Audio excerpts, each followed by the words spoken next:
listening to the Pharmacy Podcast Network. This is Pharmacy Crossroads with your host, community pharmacy business veteran, the road trip guy, Bruce Nealand. Community pharmacy is at a crossroads. Pharmacy owners across the country are evolving their pharmacy businesses and making a bigger impact on their communities.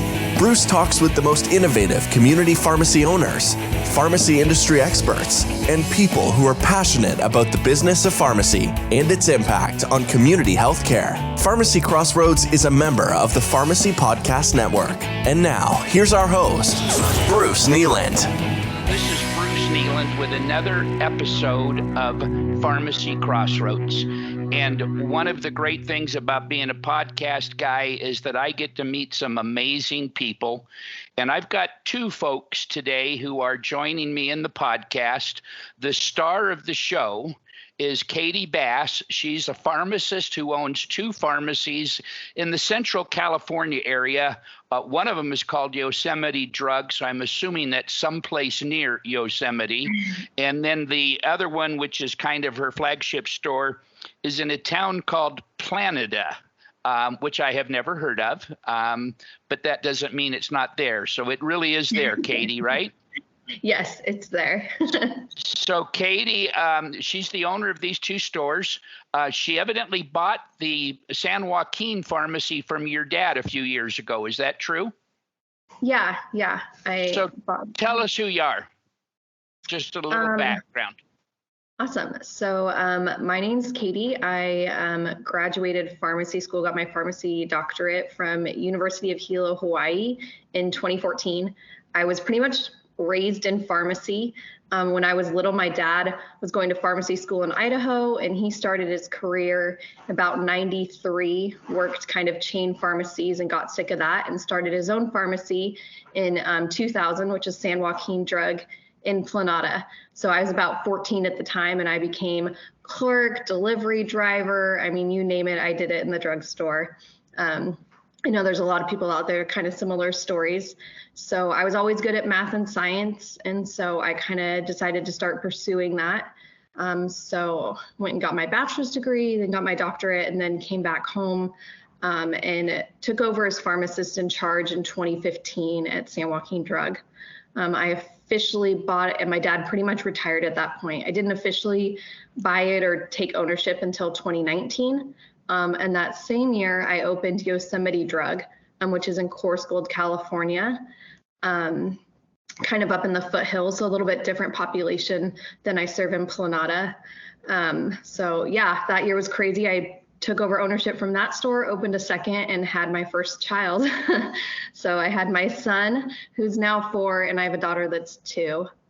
Well, wow, that's what you call a full life. And joining us today is her confidant and support person from the Independent Pharmacy Cooperative, IPC, Jake Lewis. Take a minute and tell us who you are. Hey, Bruce, glad to be here with you and with Katie. So I'm with IPC. I've been with IPC 14 years. I started an independent pharmacy in the early 2000s as well, as a clerk and did some other things, technician in a small town of Snowflake, Arizona. So I got a good feel for what an independent pharmacy does early on. And I knew I loved it. I loved the connection we have with the customers. And it was something that really just made me happy. And so I knew I wanted to be in pharmacy in some regard from then on out.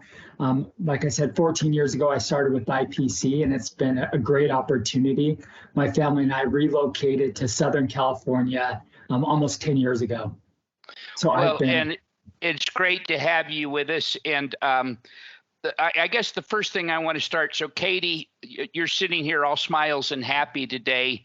You own 2 independent pharmacies. And one of the things that when I run into some of my podcast listeners at trade shows, they say, why don't you ever talk to pharmacists who have problems? And you always seem to talk to pharmacists who are making money and growing. Don't they have DIR fees? Don't they have bad reimbursement? Do you have any problems in your pharmacy?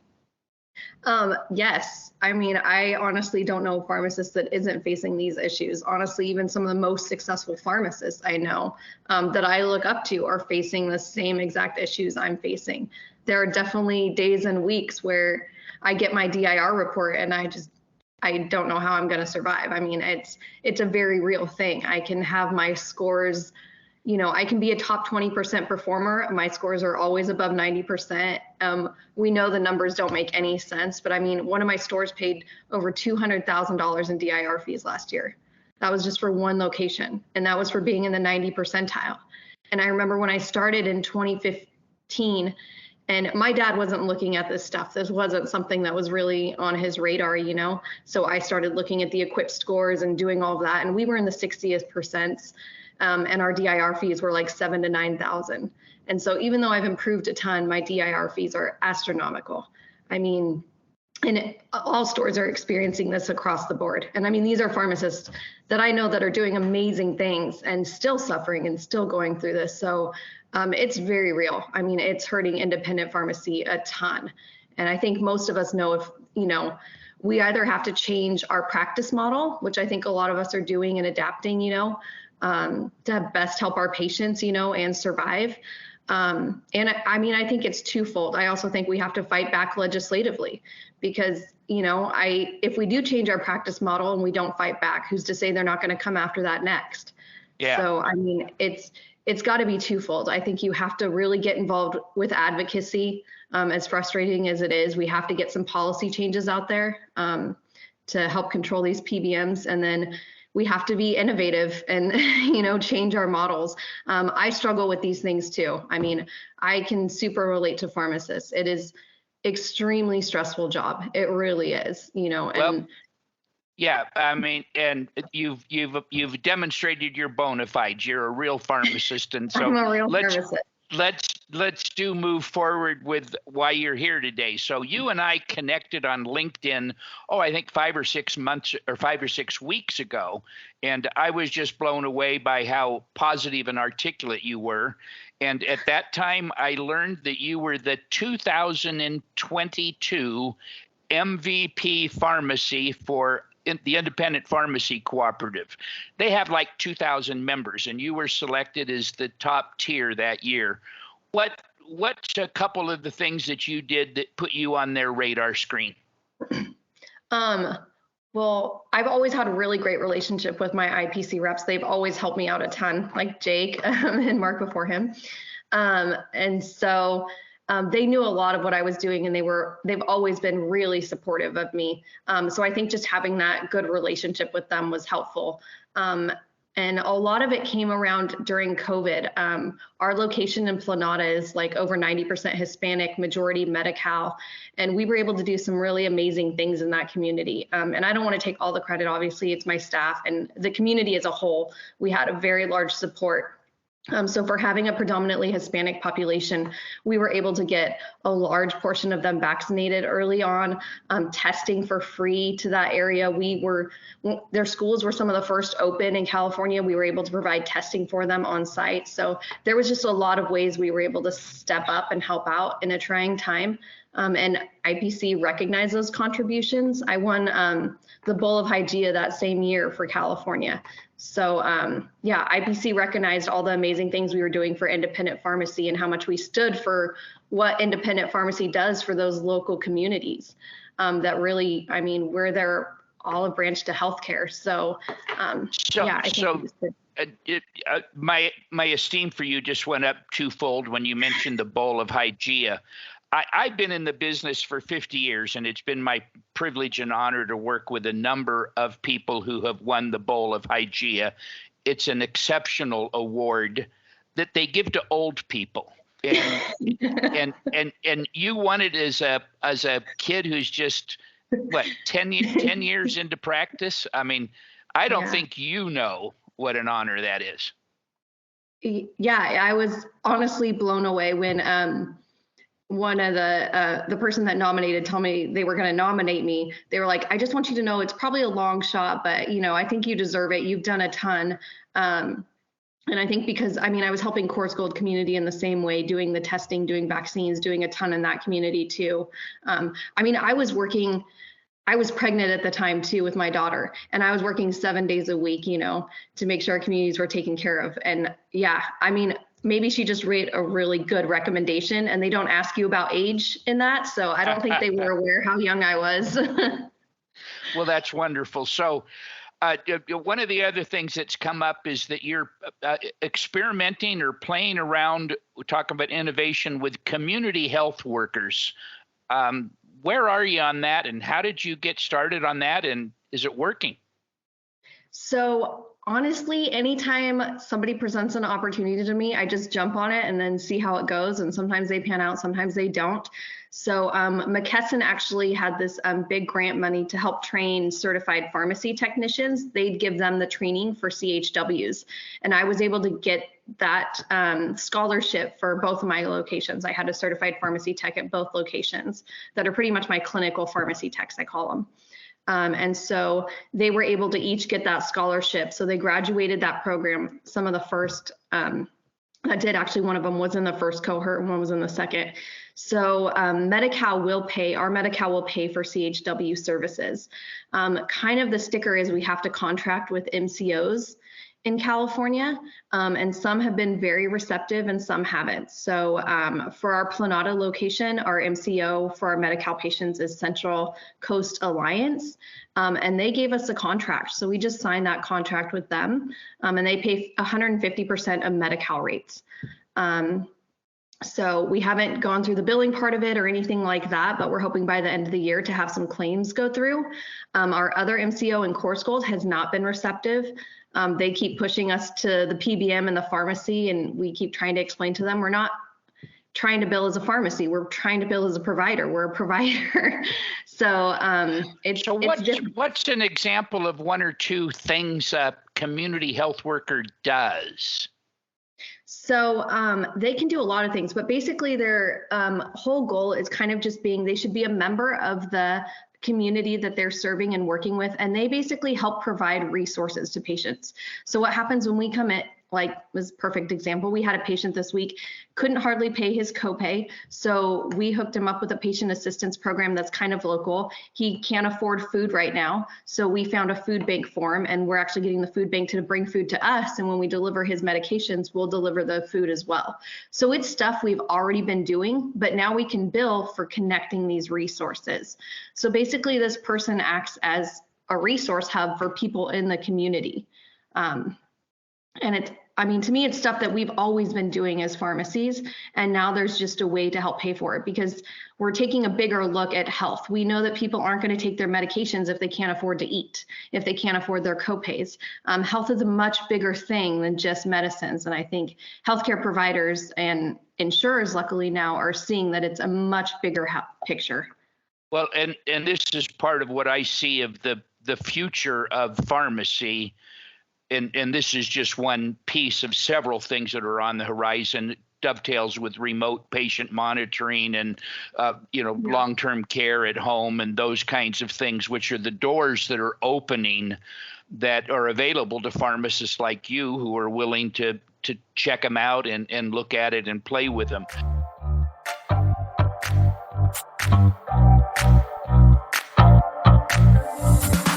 This episode of Pharmacy Crossroads is sponsored by Independent Pharmacy Cooperative, widely known as IPC. Established in 1983, IPC is the nation's largest group purchasing organization owned by independent pharmacy.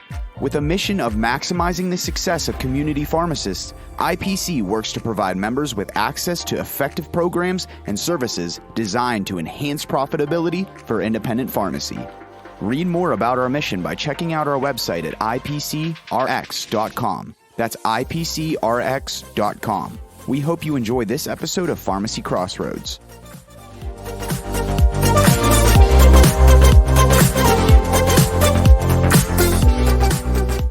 Just on the community health worker thing, I was first introduced to this about 6 years ago.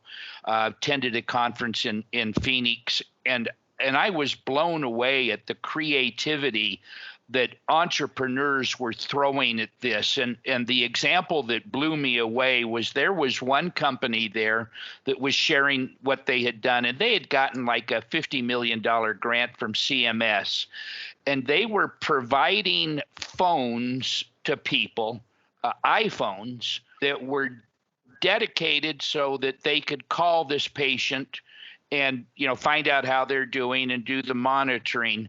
But the thing that blew me away was the biggest thing that they did that justified the expense was they knew that Mary or Sally or Bob had a doctor's appointment tomorrow. And they would call Bob and say, hey, you've got your doctor's appointment tomorrow. Are you going to be able to make it? And Bob would say, oh, shoot, I forgot. I'm visiting an uncle in San Jose. I won't be able to make it. And so they would call the doctor and cancel the appointment 24 hours ahead of time so that the insurance company didn't get billed for the appointment that Bob didn't come to. And when you start thinking about the complexity of healthcare and the expenses associated with that, the CMS was willing to spend $50 million or whatever on a trial to see if that would work. So that kind of stuff can be done in a pharmacy, and it can be done better in a pharmacy. So kudos for you for tiptoeing into that, and keep at it, because there's a future there. Yeah. So you still have to buy pharmaceuticals, and you still have to sell them for less than you paid for them. Yeah. So I understand one of the tools you use is the Independent Pharmacy Cooperative Warehouse. Tell us a little bit about how that helps you buy a little bit smarter. So they've been a great secondary for us. We normally always get it next day, pretty close to when we get our McKesson order, which is nice. So we're not having to tell patients, oh, you have to wait an extra 2 or 3 days, which sometimes happens with the secondary wholesaler. You don't get it next day. So that's been really nice. We don't have to do that for our patients. Their generics also tend to be cheaper than our wholesalers. So they help us a ton on that generic. Where we might be underwater if we purchase from our primary wholesaler, we end up actually making some money if we purchase from our secondary. They've also helped us a few times in brand squeezes. Their brands aren't that badly priced, that much more off of our wholesaler. And for shortages like Ozempic, when that first started going short, we were able to get it through our secondary. So there's been a couple times where we weren't able to get medications, even brand medications, through our wholesaler, that we were able to get through our secondary without taking, a huge loss of money. Hey, so Jake, I'm going to ask you to jump in here. What can you guys do to help Katie know not to buy too much so that she loses her rebate? Yeah, so that's something we do monitor. We do, they can set parameters on the website to be able to make sure that their GCR compliance is staying within, whatever percent they need to hit. So that is something that we want them to buy smarter, but at the same time, we want them to maximize their rebates and be able to, meet the demands of the wholesaler. So that is something that we do monitor, and we have some resources to help with that. That's great.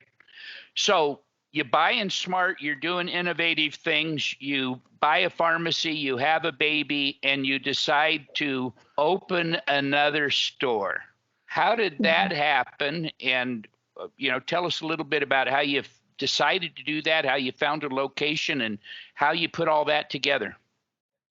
So actually it was kind of serendipitous. A long time ago, my dad had looked at going to Corsgold, originally opening a pharmacy there, and he ended up deciding on Planada.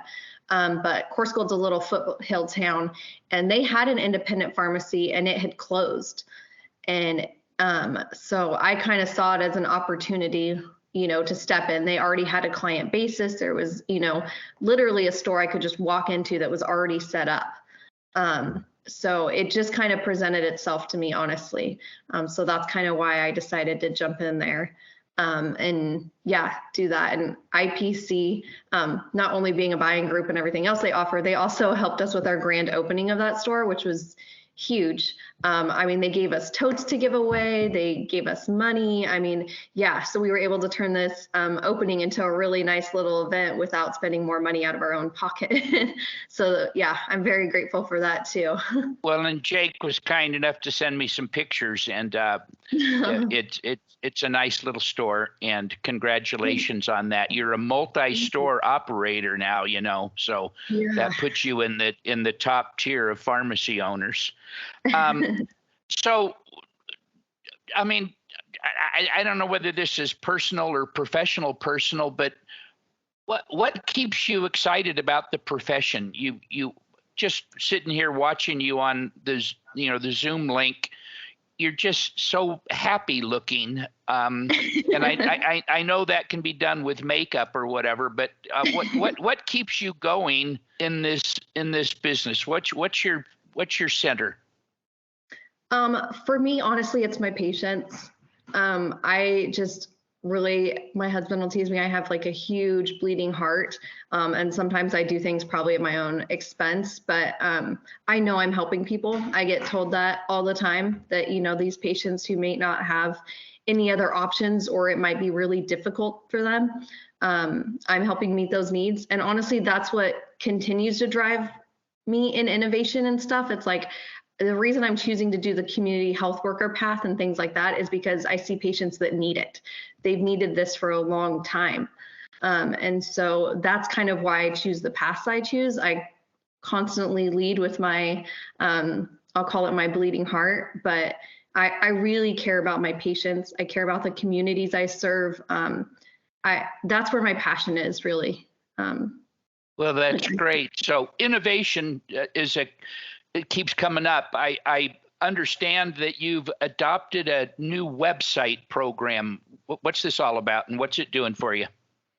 So we had lost our website kind of suddenly, and it actually just happened to be, like, again, very serendipitous. I guess I'm lucky, but Drugstore to Door actually called me and said, "Hey, we noticed you lost your website. Are you interested in having a website again?" And I said, yeah, it's important, to have some website presence. And I'd like to start moving more in that direction. Both of our towns are pretty rural, but I think they're starting to make the move, everyone is, honestly, into the technology space. So yeah, they presented to us, and the expense wasn't as bad as I thought it'd be, honestly, because I know that's a real concern, especially if your patients aren't using it. And yeah, they designed a beautiful website, much, much nicer than I could have ever done on my own. And yeah, it was really nice. They interviewed me and asked what I wanted on it and all the services. And yeah, it's been working out great. It's only been live for a few weeks, but yeah, we've been really happy with it. Well, and the unique pitch here is the Drugstore to Door name means is that they show products that you have in stock in your pharmacy with your prices, and they let people buy them, right? Yeah, no, that's huge. Again, we were never able to do that on our website before. It was just really basic. So now patients can book appointments direct through there, put it in their shopping cart. They can put their prescription refills in their shopping cart, and they can add the baby aspirin or Advil, and I'll put all of those products in a shopping cart and check out online. And then we can have it ready for them at the pharmacy. So it's really nice. And even on the product carrying base, they can pick anything from our wholesaler's website. So even if we don't have it in stock, we can order it and get it next day for them. That's cool. Yeah. That's really cool. So Jake, you're sitting there patiently. Tell me a little bit about how you work with Katie. What's IPC bring to the table here that you think is helping her find success?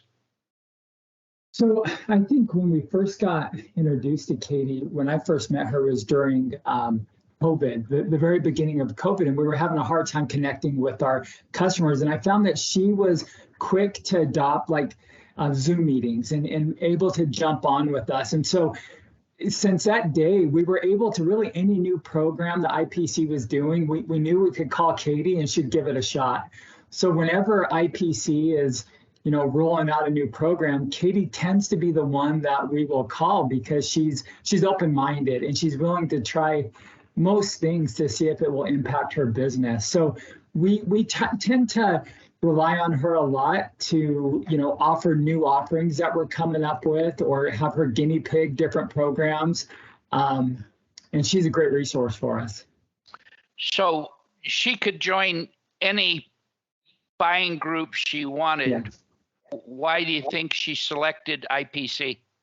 I think I would say the cooperative fits with what she seemed to be as a person, people getting together to strengthen each other.